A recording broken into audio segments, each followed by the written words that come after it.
employers tolerating bullies.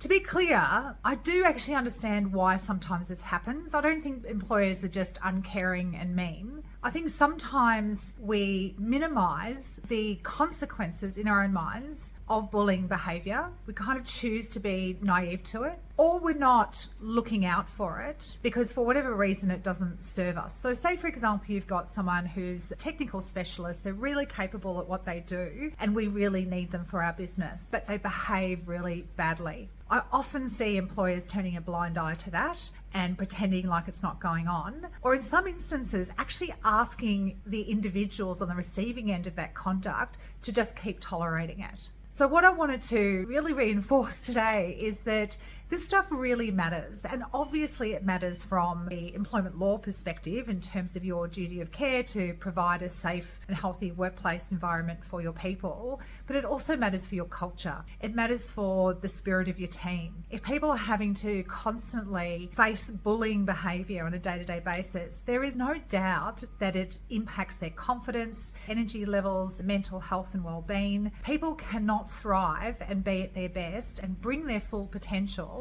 if that's the state that they're in.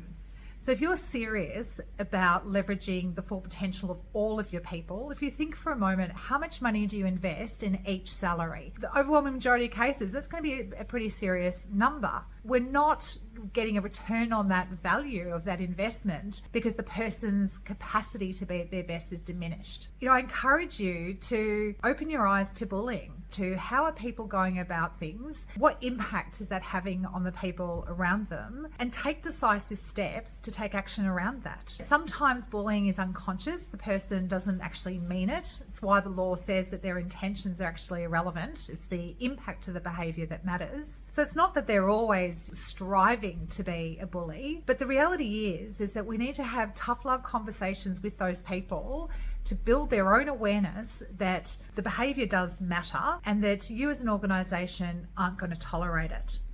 Also encourage people who are experiencing bullying in your workplace to speak up. Create a safe environment for them to do that. And one of the most important ways you're going to influence whether or not they come and tell you this is happening is their trust in you that you're actually going to do something about it. I'm ranting today because I'm seeing too much of it. We have known that bullying is not okay forever, and yet time and time again I'm going into workplace environments where it's still happening. I was really glad recently I was working with a client who did recognise it, who saw it, who got us to come in to do an investigation to understand what was going on. In this particular case, it was a leader who was absolutely bullying members of the team. And by going through that process, we were able to have a very real conversation with this leader that if they wanted to be in this business and they wanted to stay in the business, let alone progress, then these behaviours needed to change. So do your part, people. Let's create healthy environments by looking up, looking out, understanding that this behaviour is happening and doing something about it.